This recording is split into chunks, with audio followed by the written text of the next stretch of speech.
My husband died, but I was pregnant with his best friend's baby. This is my darkest secret. My name is Caroline. I am 26 years old. I live in a small town. The houses here are old and beautiful. The streets are quiet. Everyone knows everyone. That is why secrets are hard to keep. But I have a secret. A very big secret. My husband Tom died in a car accident. He was a good man. Everyone loved him. But nobody knows the truth about my baby. Not even his best friend Mark. I want to tell you my story. I want to tell you how this happened. It is a story about love. It is a story about mistakes. It is a story about a very heavy heart.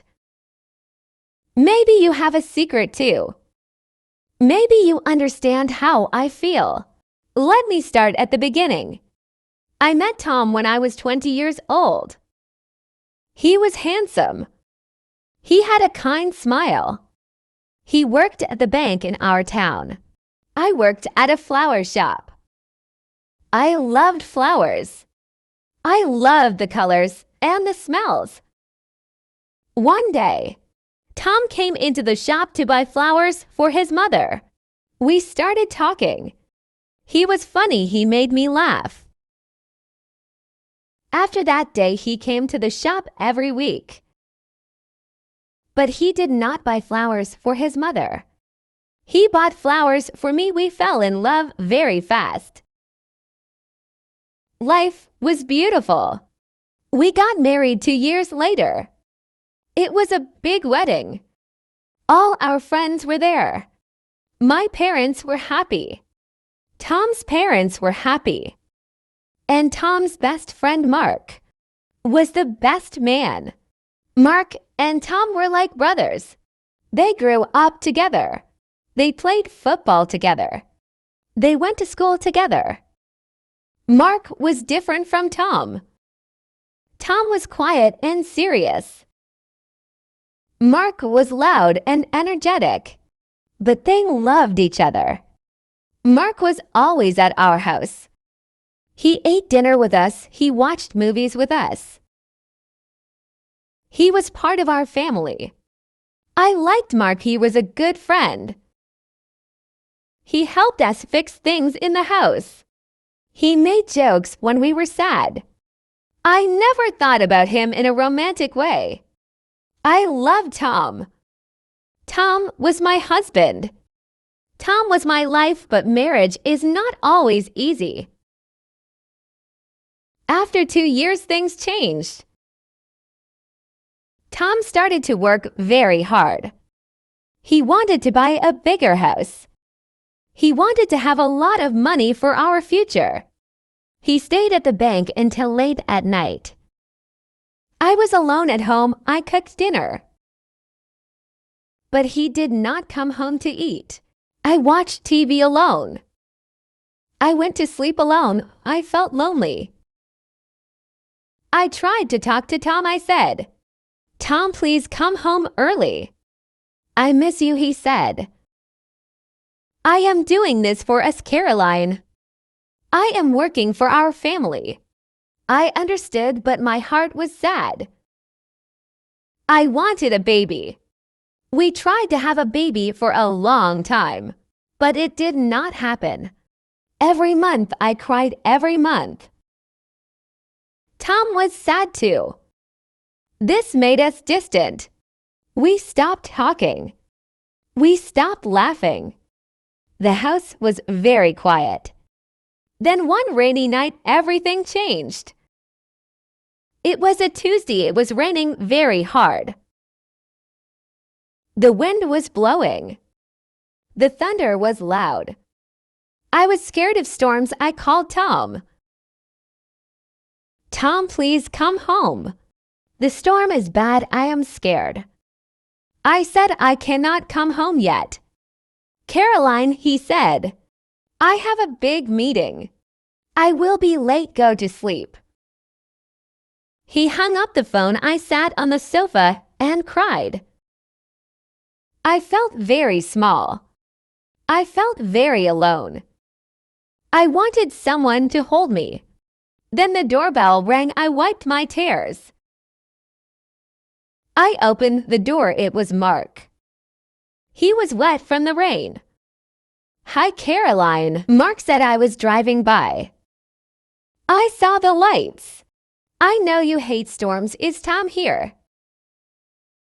No, I said. Tom is working. Mark looked at my face. He saw my red eyes. He saw that I was crying. Are you okay? He asked. His voice was soft. No, I said. I am not okay. Mark came inside. He took off his wet coat. We went to the kitchen. I made tea. My hands were shaking. Mark saw my hands. He took the cup from me.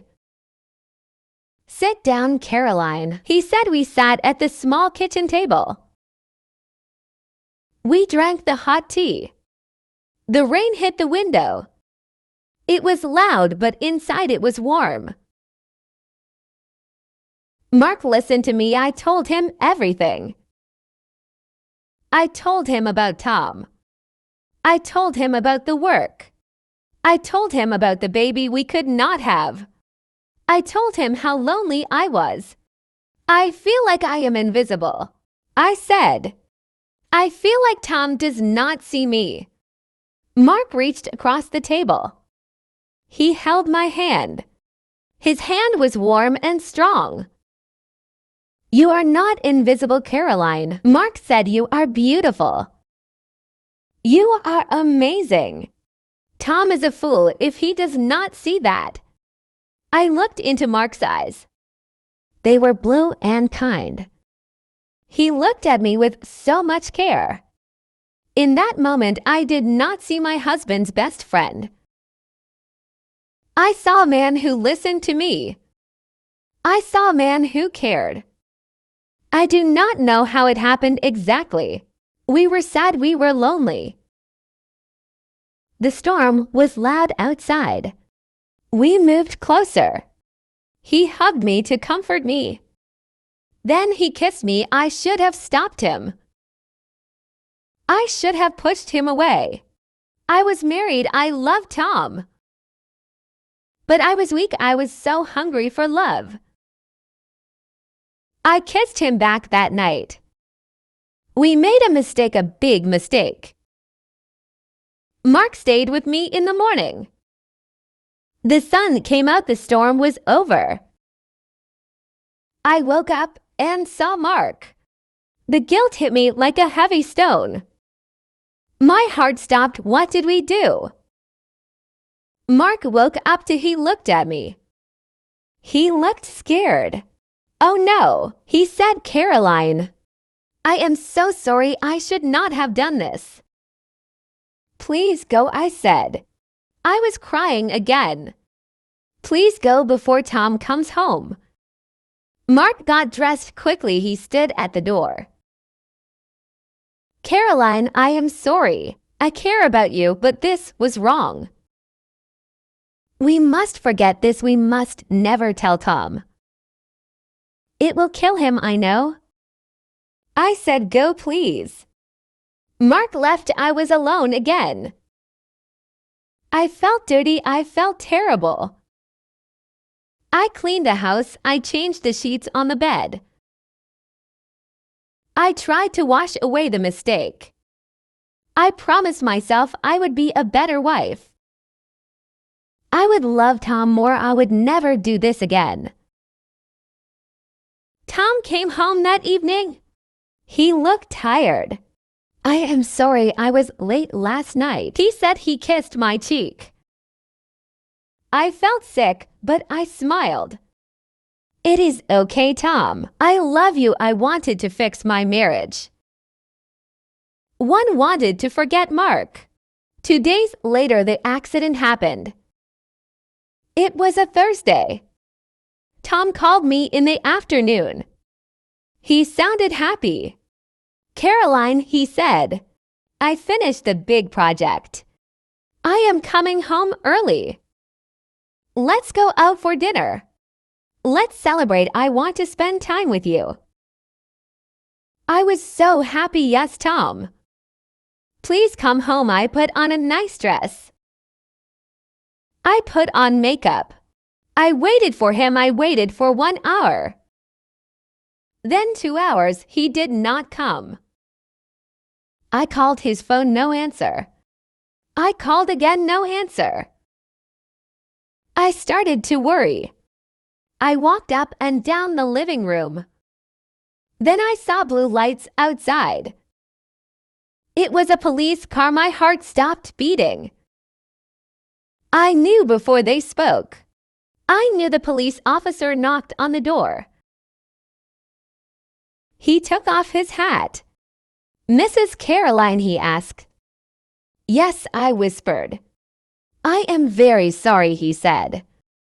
There was an accident. A truck hit your husband's car. He died instantly.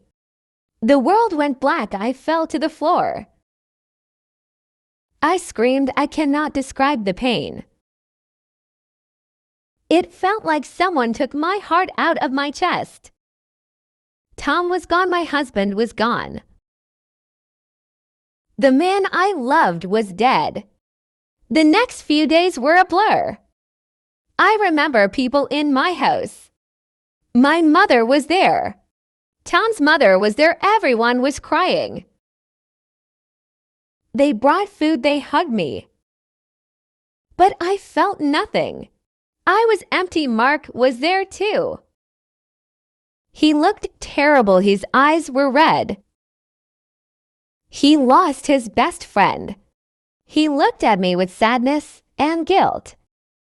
We did not speak about our night together. We only spoke about Tom.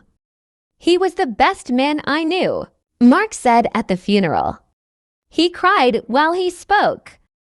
He was my brother. I stood by the grave.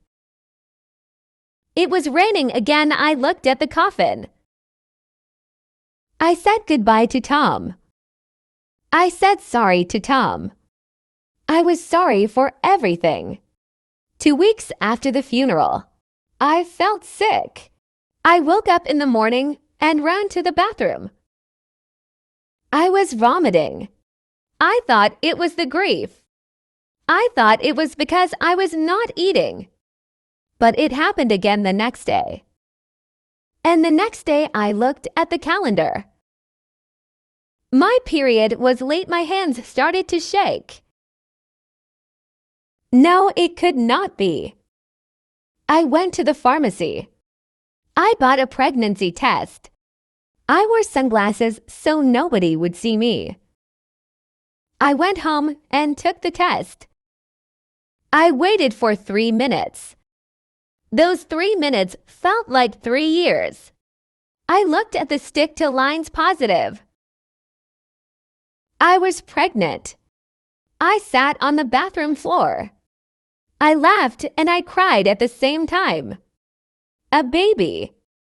I always wanted a baby. Tom always wanted a baby. But then I looked at the calendar again. I counted the days. Tom was working late for weeks. We had not been intimate for a month before he died. I counted the days again. The date of conception was 2 weeks ago. It was the Tuesday, the night of the storm. I stopped breathing. The baby was not Tom's. The baby was Mark's. I touched my stomach. I was carrying my husband's best friend's baby. And my husband was dead. What could I do? I could not tell anyone.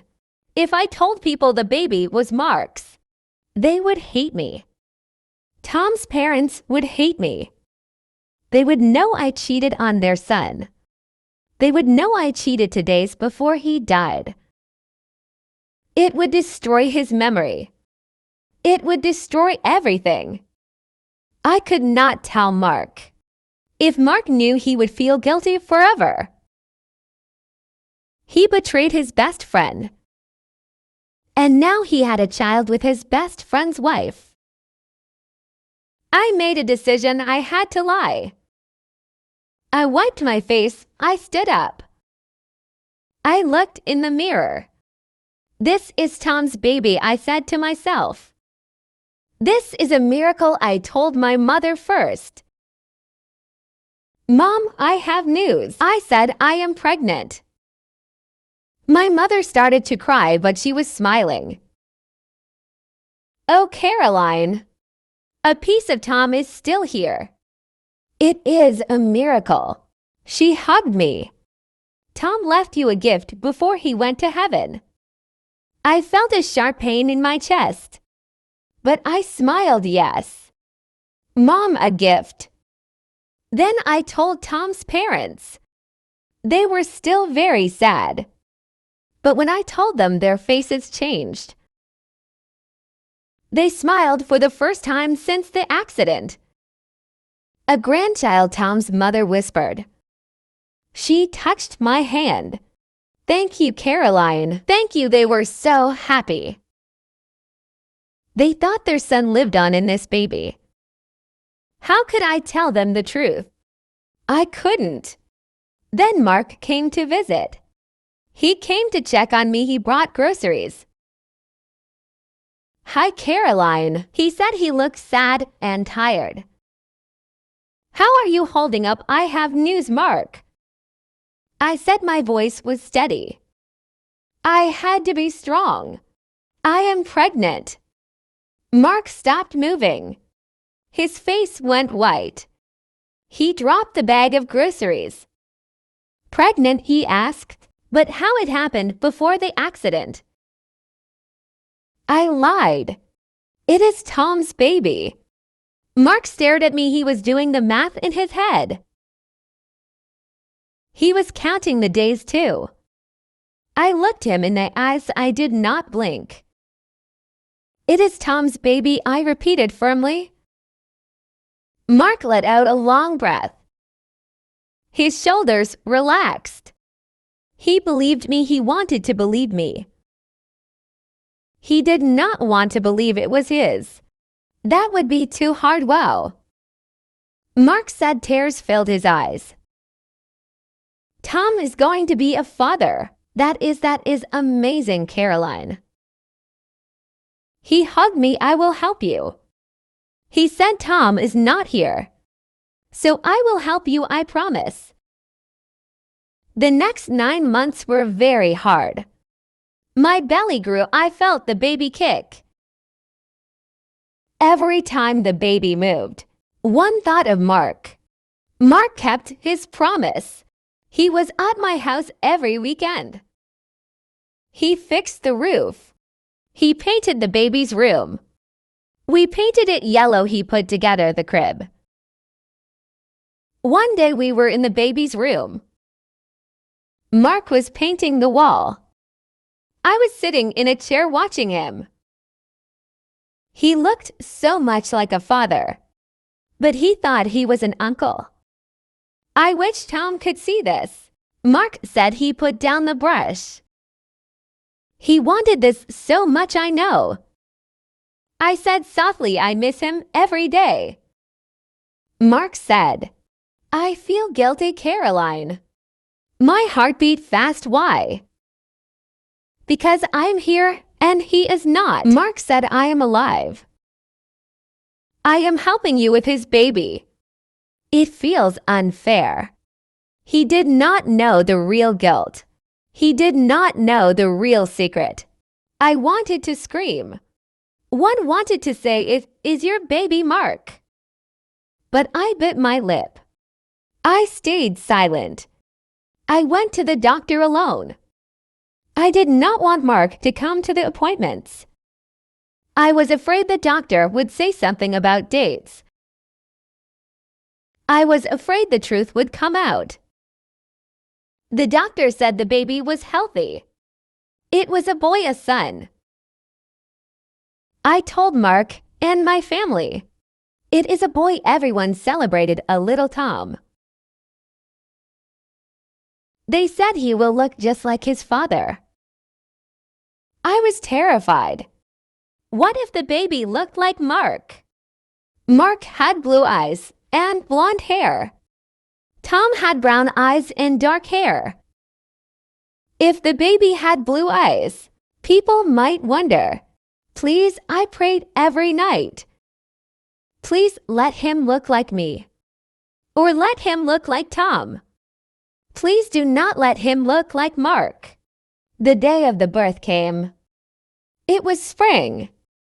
The flowers were blooming. I felt the pain start in the morning. I called my mother. She drove me to the hospital.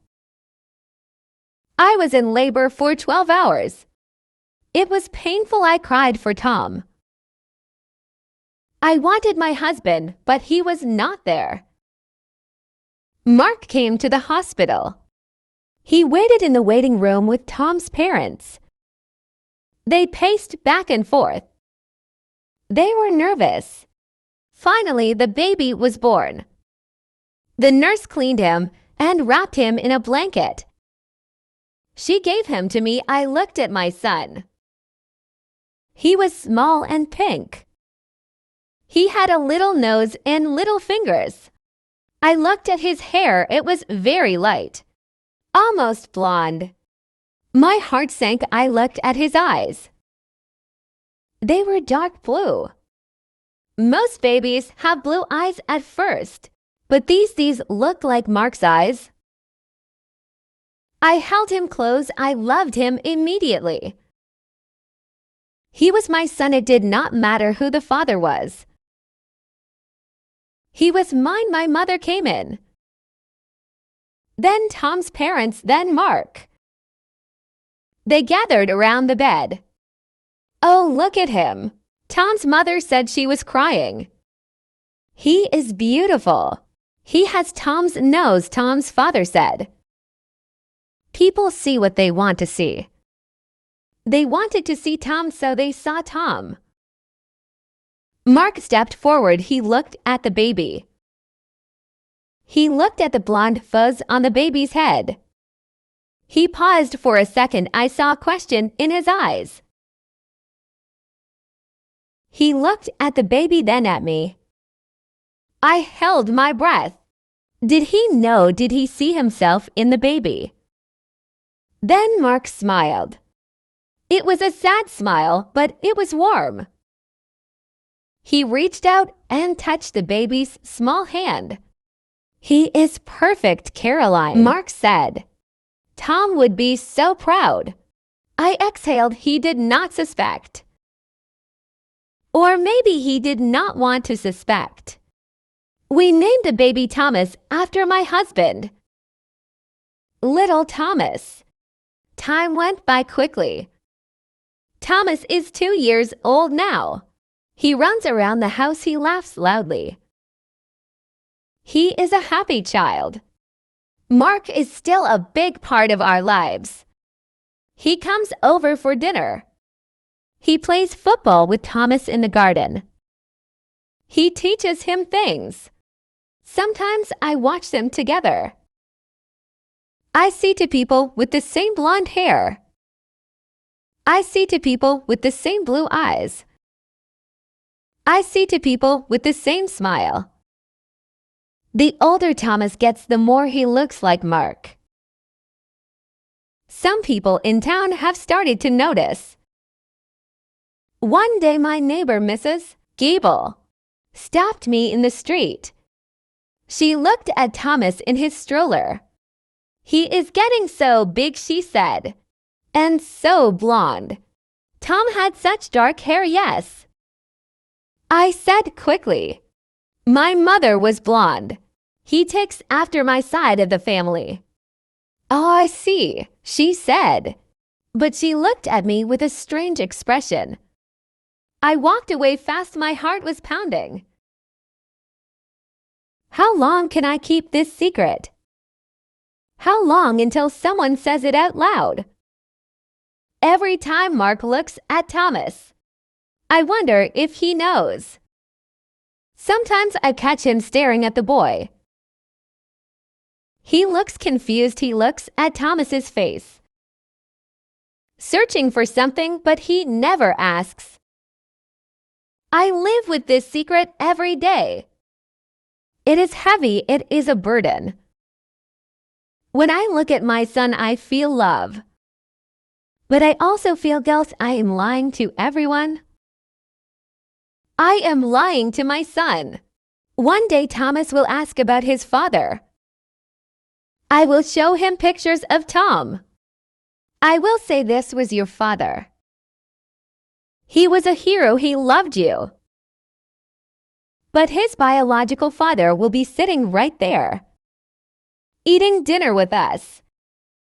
His biological father will be Uncle Mark. Is it better this way if I tell the truth? I lose everything. Mark will hate me for lying. Tom's parents will hate me for cheating. My son will be confused. If I keep the secret, everyone is happy. Tom's parents have a grandson. Mark has his best friend's memory. Thomas has a hero father, so I keep the secret. I am a widow. I am a mother. And I am a liar. Sometimes late at night, when the house is quiet, I talk to Tom. I look at his photo on the wall. I am sorry, Tom. I whisper. I am so sorry. I made a mistake. But I am trying to make it right. I am raising this boy to be a good man. Just like you, I hope he can hear me. I hope he forgives me. Life is not simple. It is not black and white. Sometimes good people do bad things. Sometimes love is complicated. I look at my son sleeping in his crib. He is peaceful. He does not know about the storm. He does not know about the secrets. He only knows love, and maybe that is enough. I will protect him. I will protect Mark. I will protect Tom's memory. I am Caroline, and this is my story. It is a heavy story, but it is mine. I learned that life goes on. Even after death, life goes on. New life comes. If you are carrying a heavy secret, I want to tell you, you are strong. You can survive. We do what we must do for the people we love. It is okay to be scared. I am scared every day. But then I see my son smile, and the fear goes away. Love is the most important thing. Not DNA, not blood love. Mark loves Thomas. I love Thomas. Tom would have loved Thomas. That is the truth. And that is the only truth that matters. Thank you for listening to my story. I hope you never have to keep a secret like mine. But if you do, know that you are not alone. We all have secrets. We all have a past, but we also have a future. And my future is my son. I will walk forward. I will be brave for him. This is the end of my story, but it is just the beginning of his. Goodbye, my friends. Be kind to each other. You never know what secrets someone is hiding. You never know what burdens they carry in their hearts.